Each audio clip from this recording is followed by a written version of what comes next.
Hey guys, good evening. Todd Sachs of Sachs Realty, and welcome to another Tuesday Night Live. We're at episode 7. It's a brand new podcast that we started just 7 weeks ago, and we're everything and anything real estate. And tonight we are talking about how to get your house ready to sell.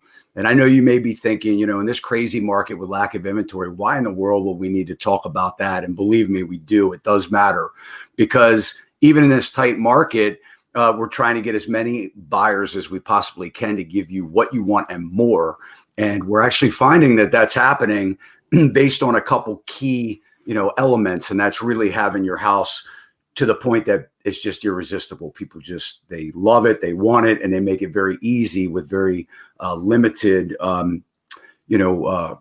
requirements. So anyway, we're going to talk about really 10 tips tonight. I have Liz Baynard on tap here. She's great at doing staging and consulting. I've used her myself a couple times, and she really knows what she's talking about. We're going to talk about 10 top things to help you maximize and get the most. So really what it's all about, guys, is, you're living in the house. Maybe you're an investor, maybe you're flipping, or you're living in a house that you're getting ready to put on the market, and you're kind of numb to how your place really looks to strangers. And maybe you don't care, but you should. And basically what happens is when people are coming to look at your house for the first time, there are little things that happen that make them, really look for confirmation once they get inside to either that good experience or bad experience, that curb appeal, if you will, that one of the first things we're going to talk about. So anyway, your agent, if you have a good agent, when it comes time to sell, they're going to be brutally honest with you. And it's something that you should pay attention to. And you may even bring in somebody like Liz. I'm Todd Sachs. Like I said, I'm the broker here at Sachs Realty. And, we're here in Maryland. We help buyers and sellers. We're a boutique brokerage, but we also help people all over the country with buying and selling through our preferred broker network. So all of our information will be in the show notes when we publish this video. This is how it works, guys. If you're watching live and you have a question, go ahead and chat with us. We have Melissa standing by that she'll take your questions and get it over to us. We'll try and answer them right now. And without further ado, I'd like to introduce to you Liz Baynard. Liz, thank you so much for joining us tonight. Absolutely. Thank you so much for having me here tonight, Todd. So, I've made you the bad guy before bringing you in, right? And say, hey, look, you tell these people what they need to do. So go ahead and introduce yourself and what. Absolutely. I'm normally not the bad guy, but I will definitely play one on TV when needed. My name's Liz, as you mentioned. I'm the co-owner and stager for a company called Maxwell Edison Interiors. We're based here in the Baltimore area, and our main objective is to help people get their houses ready to hit the market. And so I always tell people staging has a lot of different meanings depending on which seller you're working with. We might be coming in and, as you mentioned, just doing a consultation for an occupied home. So we're helping people rearrange their furnishings, use what they've already got, make it look its absolute best with what they've got there. Often that means getting rid of some things, what to keep, what to what to toss, all the way up to providing full furnishings for vacant homes. So we try to do it all. And we try to really work with both agents in the area and, of course, their sellers to show them what their home could be. That's kind of my goal. Yeah. And like I said, even in this market with it being very active and, a lot of pressure on buyers, it's still what happens is when people come to your house to decide whether they want to buy it or not, they're making decisions usually within 30 minutes.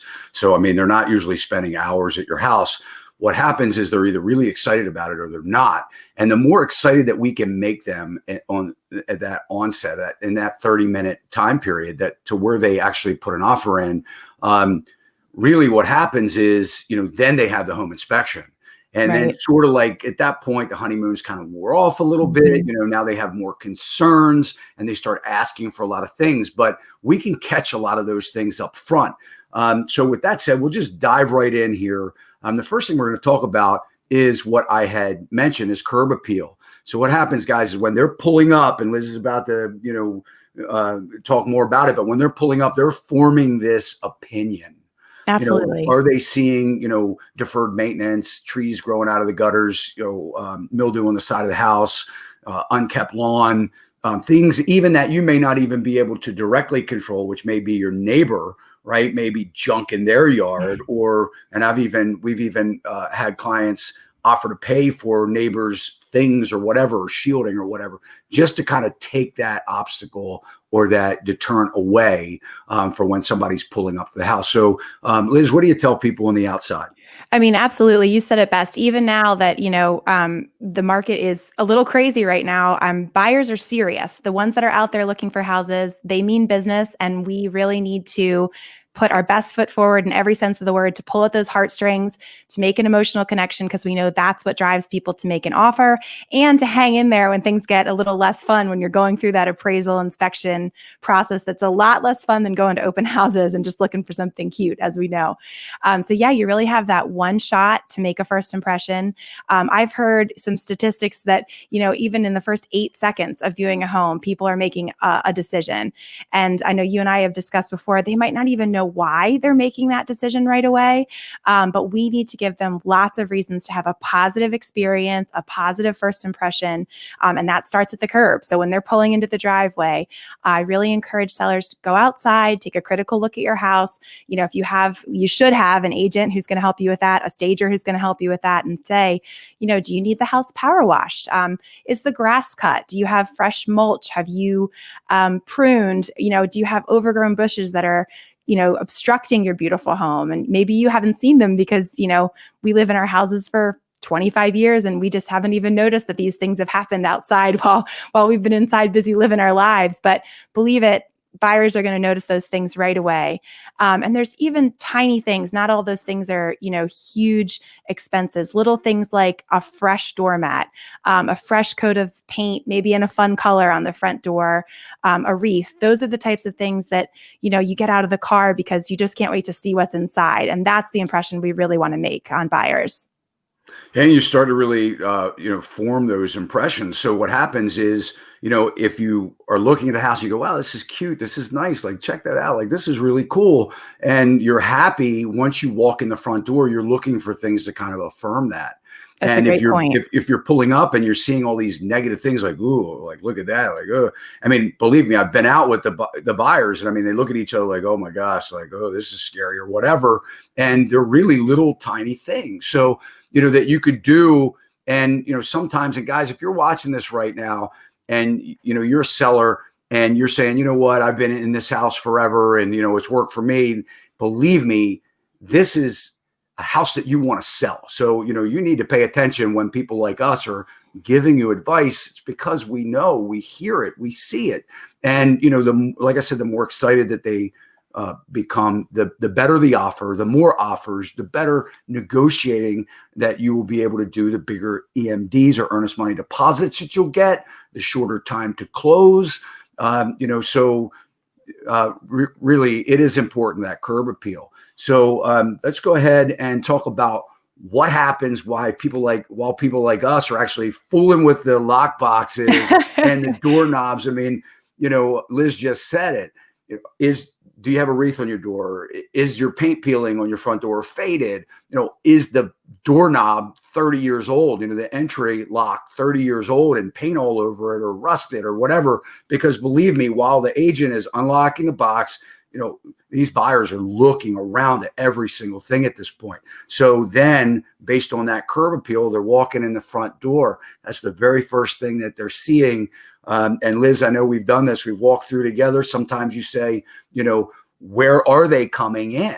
So Absolutely. You have to establish, are they using the front door? Are they using the side door? And when they first walk in, that is very critical. So Absolutely. Liz, what do you recommend for that entry experience? Sure. And it might sound like a no-brainer. People assume you're going to go through the front door of a house, but as we know, and we've worked together, that's not always the case. We had a house that you walked into a turret that wasn't really a heavily used area of the house. And our other option was to use the side entrance, which had a lovely stone patio and went into the open concept living and dining area. So obviously that's where we kind of want to push our buyers to head in. And that was the decision we made in that scenario. And again, that's having knowledgeable professionals that you're working with, that you're calling on to give you that advice, because you may be on a motor memory on repeat, or you're going to enter your house. And so looking at it from a brand new buyer's perspective, it's just helpful to get those 2 cents and make that decision. That being said, hopefully we've really, hit them with the 1-2 punch of an immaculately kept yard and a beautiful entrance with a little character, maybe, a flowering plant, all that good stuff that gets them out of the car and gets them excited. When they come in, they're going to be hit with those kind of 5 senses. So you really have to think about, of course, visual is huge. What are they going to see?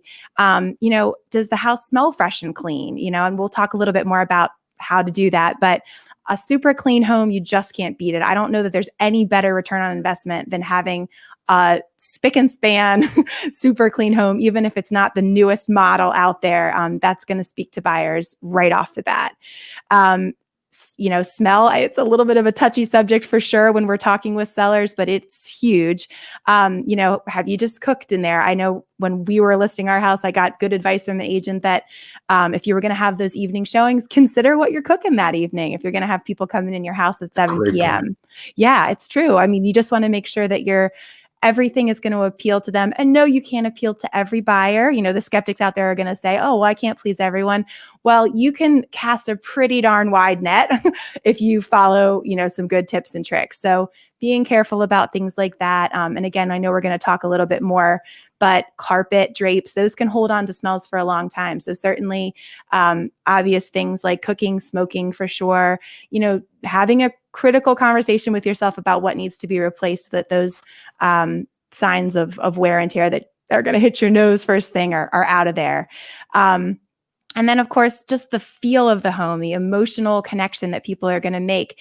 Does it feel inviting? Did you take the time to not only declutter, depersonalize, but make it feel like home? Are there nice pillows on the couch? Is there a fire in the fireplace? Those things that we know don't cost anything but a little bit of time and a little TLC. That can really pull at the heartstrings and make someone feel like, this is our house, this is home. So those are all things to consider on entry. Yeah, and then I'll add to that. I mean, and we're going to talk more about lighting, but having the lights on that first, when somebody walks in, not having it dark. So, if you're working with an agent and you're not able to, to go and have all the lights on for showing, maybe have an understanding with your realtor that they're going to do that for you. And absolutely. And what Liz was, speaking about was, we were bringing in with the last client that we worked together on, we weren't bringing them in the front door because, the style house, it didn't have that grand foyer, and that's okay. It's a beautiful, great house, but we knew that they would have a better experience coming in the side door. So a lot of that is communicating that with your agent as well. So, or your agent will know if you're having this conversation, where is that best place to get that first impression when they walk inside, and place the lockbox by that door. So, they almost have to go in that door. Absolutely. So let's move along. And one of the things that, we battle this out sometimes with clients because they don't want to take stuff out of their house. But, I've heard people say you should be reducing the contents in your house by at least 50 and sometimes to 75% of what you have in your home. You should be decluttering. Liz, do you agree with that? Absolutely. I mean, of course, some of us are more minimalist than others, but for the most part, we are all accumulating stuff when we live in a place, and that's okay. Again, it's just one of those things we have to be honest with ourselves about. And the big reason behind this, and I know we're talking a little bit about sort of the psychology of the buyer and how to sort of tap into their mind so that they're, the same end that we want is what they want. They want the house. We want them to want the house. We need to get our stuff out of the way, quite simply, so that they can see the house for what it is. So you might have beautiful crown molding or gleaming hardwood floors, but if you have tchotchkes and knickknacks on every surface, people are naturally curious and they're going to start looking at the stuff instead of the house. So that's one big thing. Also, we're living in the HGTV era for sure. People are certainly shopping with their eyes and online first and foremost, and you just don't get the same quality pictures with the stuff in the frame. You just don't. Clean and pristine is what we want. One of my agent partners likes to say the house for photos should be as magazine quality as we can make it on that day. So even if you're just aiming sort of for that I know that everyday life is, does not allow us to have all the clutter gone all the time. But one of the things I tell my sellers, especially if you have young kids or pets, get that stuff all out of the way, especially for photos. That should be your big priority day where you've got those surfaces cleared and things are gleaming and people are looking at your appliances and all those big ticket items that you spent money on that are going to get you a return on investment. That's really the biggest thing for decluttering. That, and also just showing how much space there is, even in a small home. You just want to make it look as big and as bright and spacious as possible. And stuff's just going to get in the way of that, quite literally. Yeah, and I'd like to add to that too. Get it off site. Sometimes people will recommend take the boxes, stack them in the garage.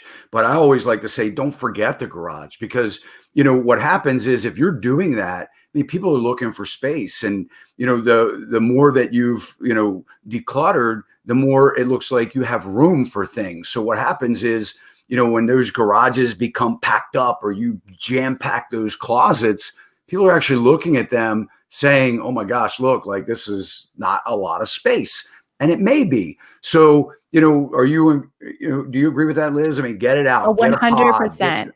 Yeah. I think not only getting it off site, and like you said, I tell people all the time, if you are going to utilize something like a garage, make sure that things aren't heaved in there at the last minute, whenever possible. You want things neatly stacked in bins and boxes on one wall that you've designated. And then kind of once you've reached that maximum space, it's again, time to have that conversation. Can we get a pod? Can we keep this? Can our adult kids who have left this year for the last 25 years come and get this stuff? It's time. Are you going to move it to your next house? Because I think that's a big thing. It's sort of a pack it now or pack it later question.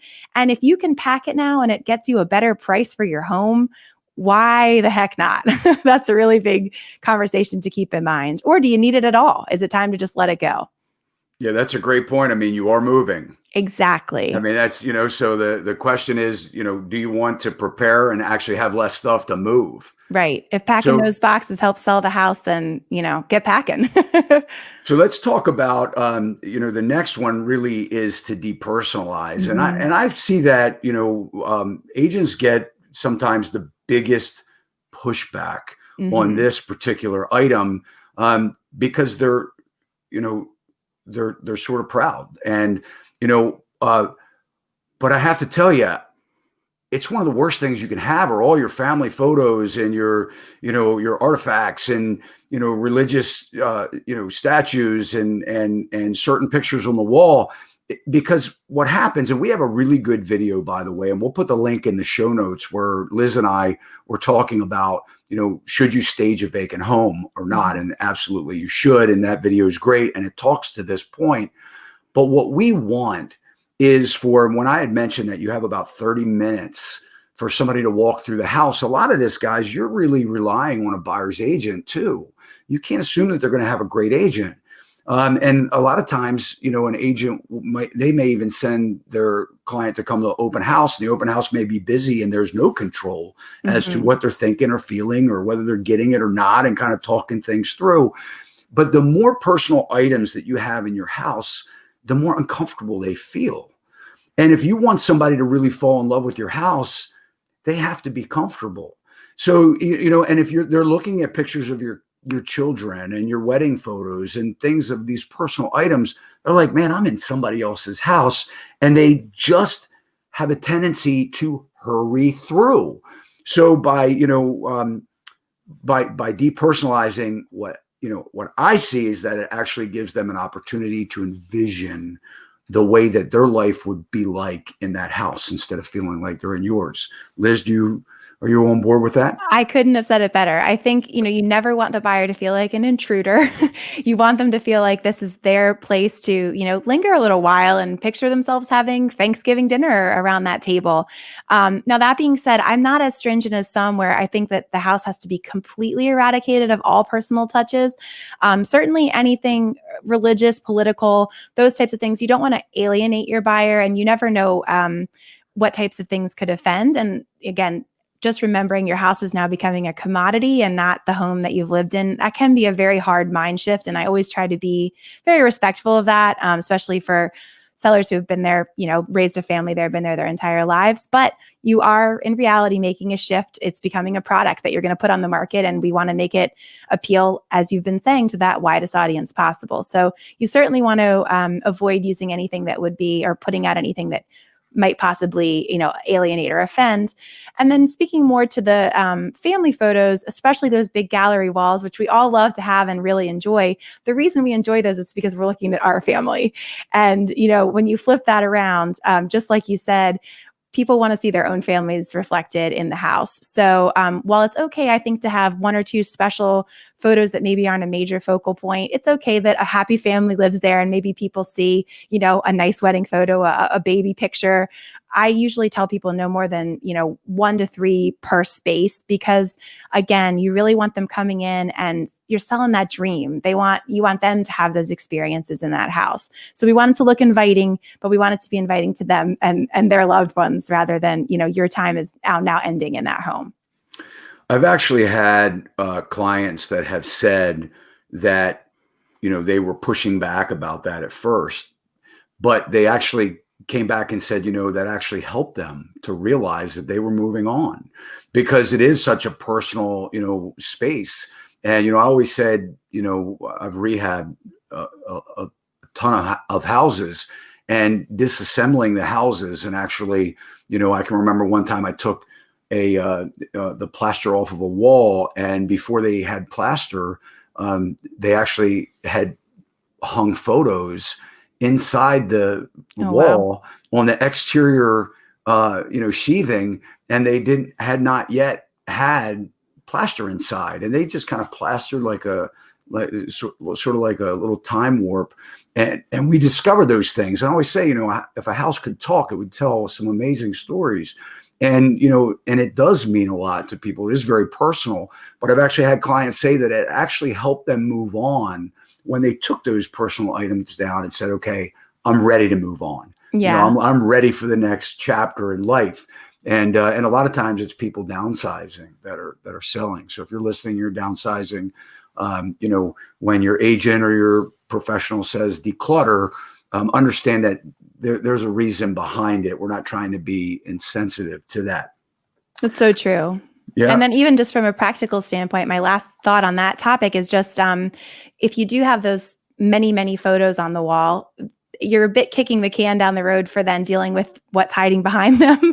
So a lot of times maybe the paint has faded around the picture frames, or you just got good old fashioned nail holes that need to be patched and painted. And again, if that's something that you can do ahead of time, you're leaving anyway. So rather than have that race to settlement where you're trying to get those little things off your punch list, if you can take care of it ahead of time and go a long way to depersonalizing and kind of neutralizing your house and decor, then go for it.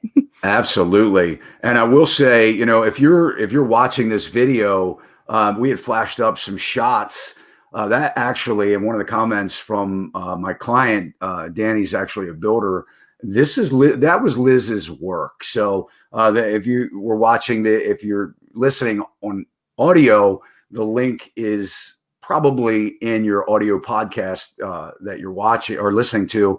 If you feel like, going back and looking at it, beautiful house, sold very, very quickly. And quite honestly, over asking price that was, 100% attributed to great staging by Liz.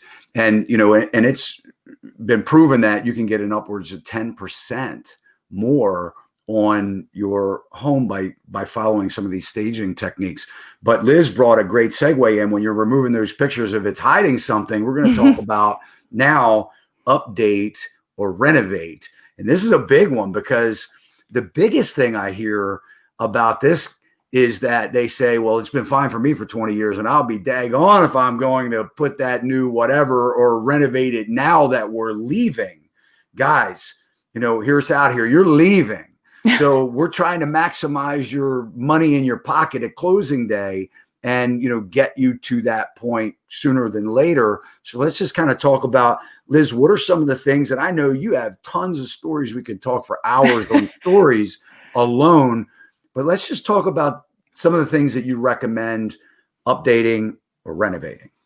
Okay. So, and this is one where, I throw it back a little bit to you've got to hire a good agent to start because they are the expert on your market. So, there are a lot of things that would look pretty and that would cost a lot of money that you could throw into a house, but you have to make sure that you're not over renovating for your neighborhood, that you're not also on the flip side, choosing materials that are going to basically waste you money because it's not what the buyers are looking for. So really your agent is a huge asset in having that discussion because they're going to know, listen, buyers in your market are looking for, granite countertops. They're looking for some things that are kind of the standbys that we always feel safe recommending. So things like stainless steel appliances aren't going anywhere right now. There might be some trendy things, that look a little different, but that's almost always a safe bet. So those types of things, I certainly can always put the stamp on of endorsement to do as far as updates go.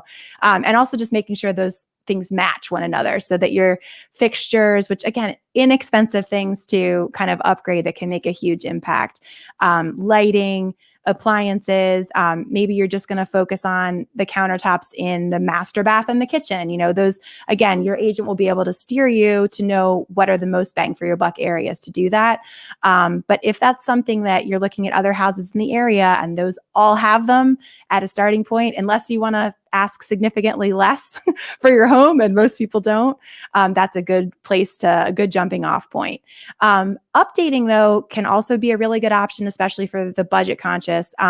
Things like paint can go a really, really long way. And we could probably talk paint horror stories for this whole hour. That's next. So, we got paint as number 6. Awesome. So, but I really can't say it enough. I mean, you can paint anything nowadays from concrete to furniture, and of course to your walls for cheap. And you can do it in a weekend if you're, so inclined, or you can hire a pro if you're not. But it really is a huge, huge bang for your buck as far as ROI. And it can also just make a house seem newer. It can seem brighter and lighter, which, our friend, natural light is our best friend in real estate. And paint can go a long way. It can hide some imperfections. I mean, I just can't say enough about it. If you're going to do anything, for the most part, that's almost always one of my top 3 bullet points for getting ready to sell. Well, with paint, it's really like it can be dirty. So, oh, sure. when you walk into a house and you see dirty walls or dirty switches and things like that, and that's one of the things on the update and renovate, we're kind of, I'll just backstep for a minute. I always recommend replacing your switches and your switch covers, your plate covers. I mean, these are inexpensive things that you can do that really make a difference. It kind of brings it up. If you have those little dials, those dimmers and things like that kind of date your house. And but when, talking about painting, people sometimes just refuse to paint. Guys, I've had people actually say, excuse me, that they won't buy a house because the room was pink or that there's some crazy colors. And believe me, I had said, you can't control the buyer's agent. You don't know what, how experienced that agent is to say, hello, are you crazy? Like, it's paint. But believe me, when I say people have, very limited, sight on doing home improvements, they're not savvy with it. They want to move in right away. So having those outrageous colors or dirty, scratched up walls, or, if you have a pet and there's a spot that they're digging through or whatever, like Liz said, it's very cheap to paint. 3 colors. I believe in that, or at least 3 types of paint. Always go with, a neutral color on the walls, always a ceiling white on the ceiling. It's a flat, and then always some type of, semi-gloss on your trim and your doors. And, went back to the, number 5, really, in the update and renovate. I like to say, change those knobs that are 20 years old that have been painted, and hinges and things like that. But painting, like Liz said, is really one of the best ways, to really make your place look good. And especially, and we're going to talk about, cleaning, but especially if there is a smell. I mean, guys, everybody has a scent. Not everybody wants to talk about it, and so sometimes agents are timid and they don't want to say, like, guys, it doesn't smell great in here. And, and as a seller, you're living there. And we're not trying to insult you, but it is our job. Somebody has to say, hey guys, look, like, if it's not your friend telling you, there's an odor in here. Absolutely. And, painting really does freshen that up. And back to the, update and renovate, carpet replacements. Again, very inexpensive things to do. If you're a smoker, how about Liz? I mean, we've been in these places. If you're a smoker, your place really reeks, of cigarette smoke. And it's like the number one turnoff for a buyer coming into a house. I mean, we have had, certainly, over the last 30 years, there are a lot less people that smoke in a house. I grew up in a smoker house, everything smelled. You smell when you left. So, understanding that, you have to be mindful of that. Smoke outside, repaint, recarpet, smoke outside. Absolutely. So let's talk about, let's talk about lighting. Okay. Because you had mentioned, and this is probably another thing. So I had also said, it's getting dark now, especially, we're losing daylight. So people are, even though they're working from home, they're getting off of work or going and looking at places. Chances are it's going to be dark. One of the best things that you can do, and we'll talk about lighting and fixtures and things like that, and the type of light. One of the best things you can do is make sure you have all the lights on in your house. Especially with COVID, it prevents them from touching things. So, it's a good practice just to do that. And some people don't want to spend the money in electricity to leave them on for long periods of time, have those conversations with your agents. But Liz, what's your thought on lighting? It's everything. It sets the mood in a house. I mean, again, it's one of those maybe subconscious or unconscious things that we don't really even realize that we're picking up on. But a well-lit room, and if it's properly lit, just feels so much more inviting than one that's not. And I remember, again, on the seller side of things, like you mentioned, an agent who's going to go in for you and open all the blinds and turn the lights on. I mean, that's gold. It really does. It sets the stage for a successful, not only photo session, because lighting obviously is huge for photography, but like you mentioned, for those, evening showings, having table lamps. That's something I sometimes get sort of blank stares when I ask people, do you have any lamps in the house? And they'll say, oh, well, we have recessed lighting, which is great. But it's a very different quality of light. Where it meets your eye, it's kind of waking up completely different receptors in your brain. It's more harsh, it's less soft. And so having a combination of those two things together, again, people might not even be able to tell you why that a room felt more warm or more cozy or more inviting, but that might be, a big thing that's playing into it. And again, easy fix, getting a couple of lamps, a big place where I usually recommend them. Master bedroom is a big selling point. People are going to linger longer in there on photos and during showings, because it's going to be a place where the person who ostensibly is purchasing the home is going to spend their time. So adding some lamps to the nightstands, that can be a huge difference. It adds some symmetry in your pictures, and it also adds that nice ambiance when it's on, especially in the evenings. Same with a family room. So living or family areas, adding kind of that variety of lighting is huge. And then during the daytime, making sure that your window treatments are not blocking that natural light. I mean, it's free. It's coming in from outside, and we've got to take advantage of it when we're selling a house. So, light sheer drapery panels are great. Big, heavy, not only are they, and they can sometimes be very pricey. So sometimes we do get some pushback, these were custom draperies, and that's very true. And as somebody who loves custom draperies, I can understand that feeling. But again, they're taste specific to you. They could be blocking light. And not only that, but if you can get rid of them and bring in more natural light, to me, that's always an easy upgrade. And it's a no-brainer from a budget perspective too. And a lot of times those really expensive, window treatments are in combination with those really bold colors, which aren't the best for selling, and really neutralizing your home. So, I get it. Window treatments are very expensive, but yeah, really taking them down and letting that natural light in, totally agree. And outside too. Let's not forget about outside lighting. So, if you have, porch lights, making sure that your light bulbs are, that the light is clean, the actual fixture doesn't have cobwebs in it. And, that when it's night, it's dark at 5 o'clock here shortly, that you're actually, seeing everything outside. If you have security lighting, make sure that those bulbs are really replaced and not burned out. Let's talk about cleaning. This is a big one too. I mean, this kind of goes along with, it's not very,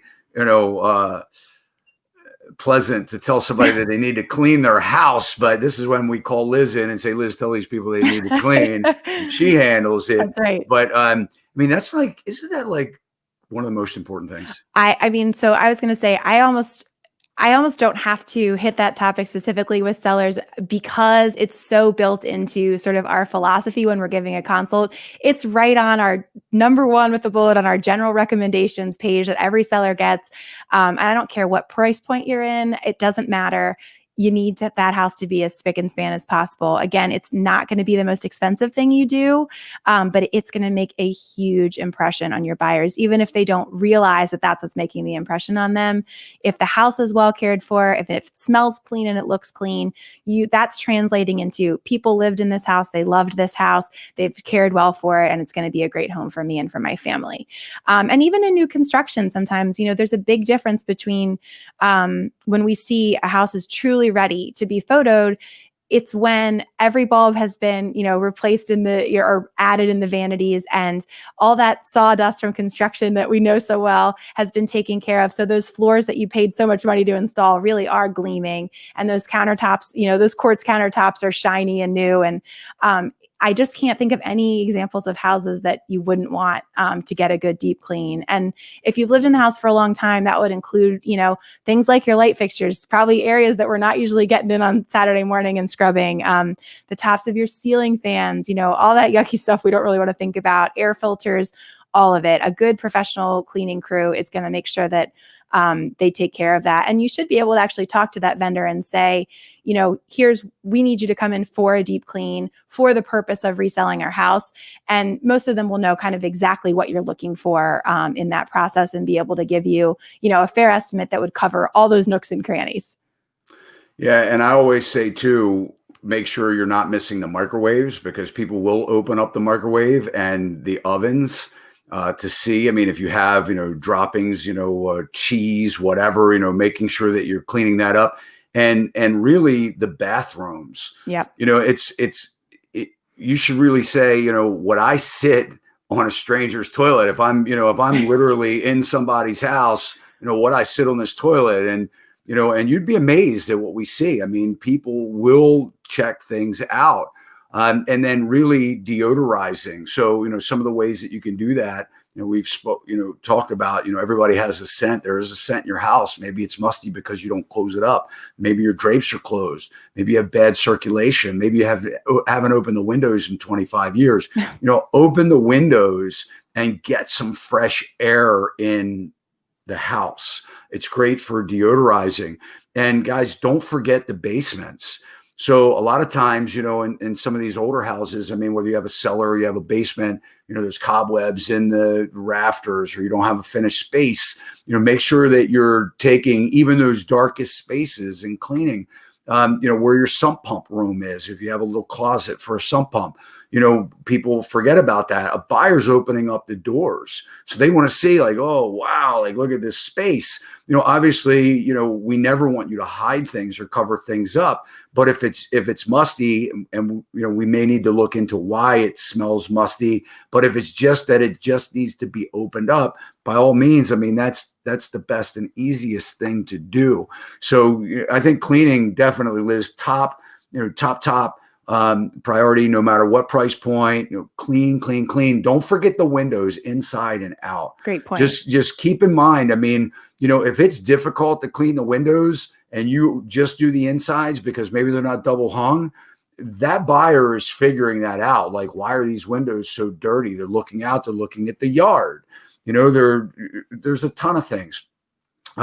So, make sure cleaning is at the top of the list. And I always recommend, and I'm sure Liz, you'll say if you don't agree, but hire somebody to do it. Yeah, You I know, absolutely would. yeah, I mean, definitely hire somebody to do it. Get the pros in there. If you can save the carpets, get the professional carpet cleaner I in was just there. going to say, yep. I think steam cleaning at a minimum. I mean, most of the time we've lived on our carpets long enough that they probably, and it's so inexpensive to replace carpeting. You're probably looking at replacing again to really get a return on that investment, because it is a low cost item and it can really not only freshen up a space, but it can also be an update style wise. It's an easy one to make. Exactly. But at a minimum, and including area rugs, if you have a big area rug in your living room, family room, even dining rooms, we walk past them every day and you might not notice if they're carrying odor or pet hair, those types of things. But at a minimum, a steam clean professional taking a look at them. And even if they have to take them out of the house to clean them,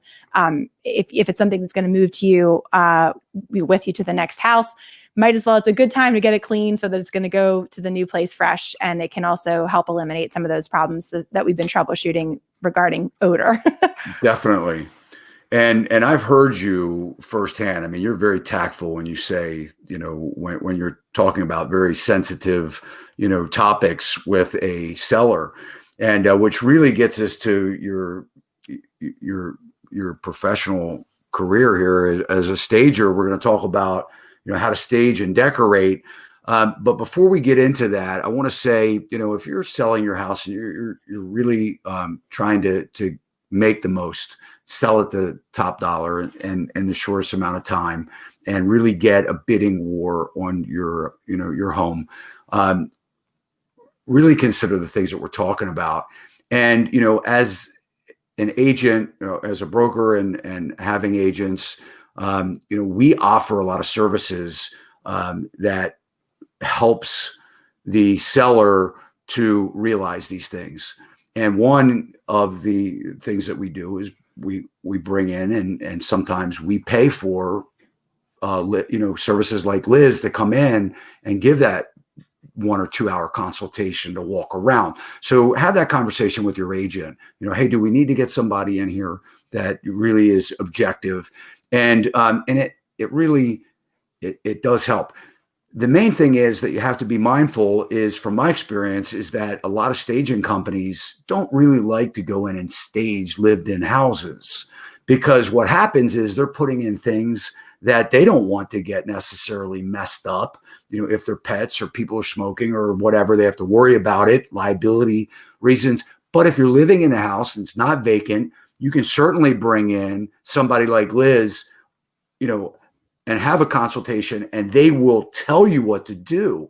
And the nice thing about, working with Liz is she actually, meets with the clients, and then we get this nice report at the end of the day or the next day that basically has photos of those specific areas saying, do this, do this, do this, do this. So it's great. So, talk to your agents and see what service providers that they can recommend to do the same thing.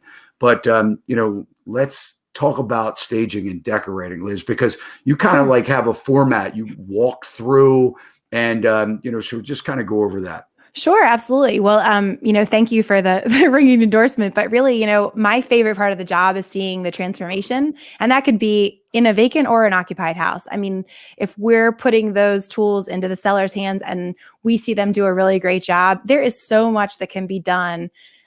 99% of homes with what's already there, that can just be all the things we've just discussed. So getting it super clean, decluttering, depersonalizing, getting it down to, the bones of what we know are really going to sell the house and make it look its absolute best.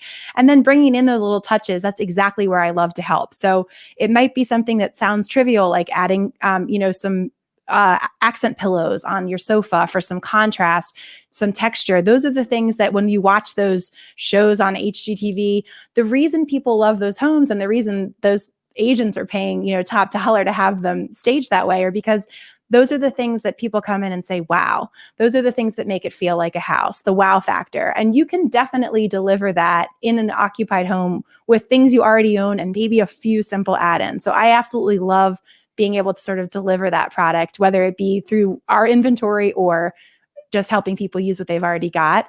And so that is something that, we take a lot of pride in. And then when you're looking at a vacant home, and I know you and I have discussed this before, when you're bringing in items, you want to be strategic about it. So it's not just putting as much furniture and tchotch to fill up the space. It's not interior design. It really has something in mind that our objective is selling the house, not the stuff. So you want the stuff to look lovely, but you also want to make sure you're focusing on those highest priority areas. So like you said, we're really going through and prioritizing those living areas, dining areas, that main floor that often you're stepping right into to, get all of those juices flowing as far as people wanting to spend time in the house and see more of the house. Those are the big bang for your buck areas. Kitchen, super clean. Maybe we're putting a couple accessories or helping sellers find some attractive things to kind of bring a little visual interest for photos, but we don't want to overwhelm it, because what you're really selling there is all the stuff that's going to stay when the pretty things are taken away. You want them to look at the appliances, the cabinetry, the countertops, especially if you've spent money to upgrade or replace those things. And then master bedrooms, another area where we almost always recommend, if you're going to spend money, fresh new bedding can go a really long way. A lot of people don't use, especially in the summertime, they might not have a coordinated quilt or bedspread with, matching pillowcases. It sounds really silly, but you can look through before and after photos all day long of what it looks like when you've made that bed up with, your Batman sheets, or if you've gone in and put in a nice, coverlet on with some pretty throw pillows. And people just want to spend more time in that after picture. They really do. And so that's an area where we often tell people, if you're going to prioritize, and of course we all have to prioritize. We can't have a laundry list for budget or for practical reasons, but that's a huge area to spend time in too. So it is decorating, but it's, again, reaching that wide audience, highlighting those big rooms that people want to spend time in, that we know people are looking through those photos. That's ultimately going to get them over the threshold. And then when they come for that open house or that showing, where are they going to be really lingering for the longest space? That's where we want to kind of provide the wow. Yeah, and I know master, or actually primary bathrooms now is the correct term for, so we have primary bedroom and primary bathrooms. And, but I know, I hear people say use, white towels, things like that, because it's almost like a spa kind of feel. Yep. So, neutralizing, and who doesn't like spa treatment? And exactly, we're looking at a great shot there of, some towels. And, but anyway, so, and just so everybody understands, Liz, what happens is, no matter who's paying for staging, if we're talking about a vacant house, if you're lucky enough that you get to move out and move on, and your home is vacant when it goes on the market, you had mentioned it's just so everyone is clear, it's not every room that you're staging. So it's the primary bedrooms, right? So kind of go over what you're, picking as priorities. So sort of at a minimum, and again, every house is totally different, and we do try to treat them that way. But a lot of times when we go into a fully vacant home, our sort of base recommendation at every day is to do, as I mentioned, those sort of main floor living and dining spaces. So that might include, nowadays, lots of open floor plans. So it might be, a large kind of multi-purpose living and dining space, like when we did Dan's house, that big open floor plan, showing people kind of how to break that up so that functionally it is two spaces. Oh yeah, there it is. So you can see, how many people can fit around the dining table, and you can get, two big couches in here for, watching the game, and maybe even showing them this is where the TV hookup is, or maybe you're mounting a TV on the wall here, but to show them again so that they can picture what a Saturday looks like in that house. And then the kitchen, of course, we just kind of want to highlight kitchen and baths. I call it light staging. So you might have some place settings at the countertop if it's a really beautiful bar. You might have some canisters with, cooking utensils and, some pretty pots and pans, or a tea kettle on the stove. Again, just little things that are going to catch your eye. You want to keep that buyer's eye moving throughout the house so that, again, you're selling the real estate, not the things, but you want it to be a pretty and pleasant experience while they're in there. And then same in the bathrooms. White, you're absolutely right. White, sometimes gray, but always light, fluffy, and spa-like, because we want those bathrooms to feel calm and clean, clean and pristine, as you pretty much want any bathroom to be, right? And then primary bedroom for the reasons we discussed. Yeah. And you want, people to understand too that there is, and you don't have this furniture. If you're hiring a stager, you don't have this furniture for the next 6 months. So a typical staging package, just so everyone understands, I mean, Liz, is it 30 days? Is it 60 days? So yeah, I mean, we usually do an 8-week initial rental, and that tends to be the sweet spot. So we're very proud of our personal stat, I think, is about 24 days on the market, which we're super proud of. And it's just under sort of the average in our region. But we like to have that little extra cushion time to get through the appraisal and inspection process, because believe it or not, and I'm maybe not supposed to say this, but it has an effect on the appraisal and the inspection as well. I think, a house that shows nicely is a good thing all around. I'll sort of leave it at that, but we like to have it there through that process. And also, unfortunately, financing falls through sometimes. Buyers change their minds. We hope that's not the case, but we like to give our sellers kind of that peace of mind that they're going to have enough time to get it under contract and get to the settlement table without incurring any additional costs. Well said. And then lastly, I'd like to just kind of address, interviewing agents. So if you're selling your home, obviously you want to interview a couple of agents.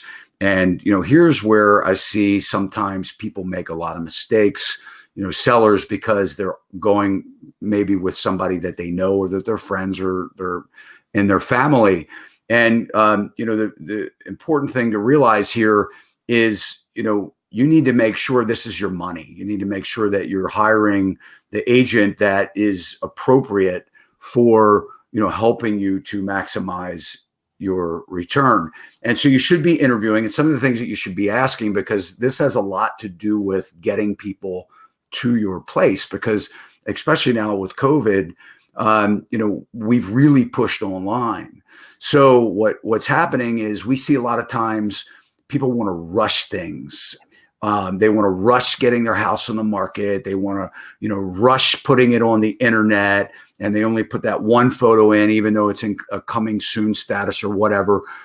But keep in mind that when you're interviewing agents, you want to make sure, you want to ask them what kind of photos they're going to be taking, because, you may do all these improvements and, really show well, but, the agent's using their phone to take the photos, and, online, it's not showing your hard work or the money that you're spending.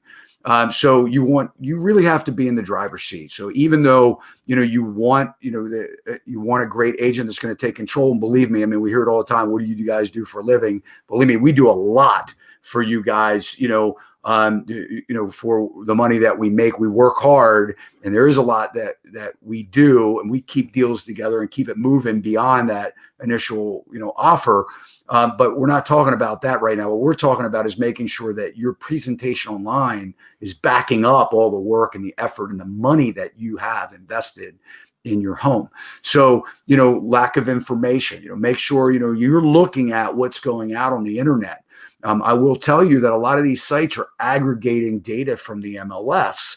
I'm speaking about Maryland because I know it, but I'm sure it's in other states as well, is that these sites are taking the data from the MLS and they're putting it all over the internet. A great agent is going to have logins to these various platforms like Zillow and Realtor.com, and they're going to be able to manipulate, because that data doesn't necessarily go all the way through these different platforms the same way. So, which brings me to the next point, like 3D tours. We're doing 3D tours on every single listing, no matter what it is, even if it's a $700 a month rental. Doesn't matter. We treat them all the same, because we know people are home and they're clicking through and they want that walkthrough experience. So really, ask if you're going to get that.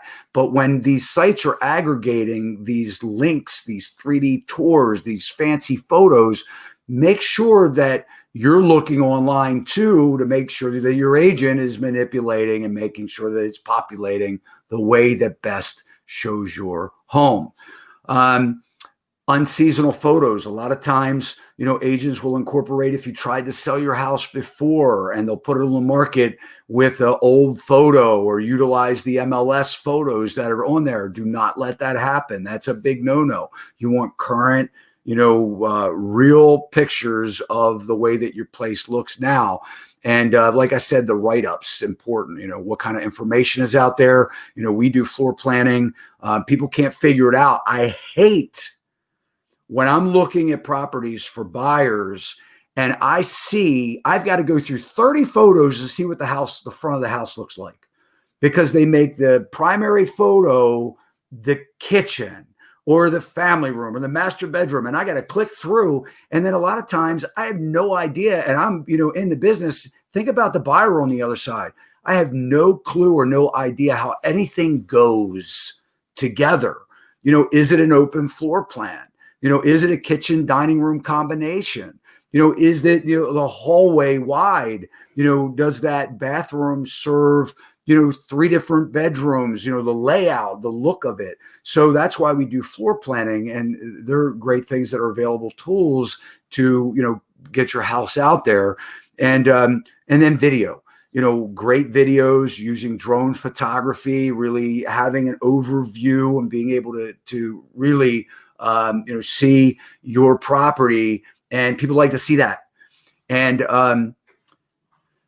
And demand open houses. So, guys, I can tell you, a lot of agents have gotten away from them. I know you expect it. As a seller, you expect it. You want to know, are you going to have an open house? The last thing you want to hear is an agent say it doesn't work. Okay. Because it does work. And let me tell you why it works. Why it works is because Zillow and Realtor.com are aggregating those open houses. And these people may not even have agents yet.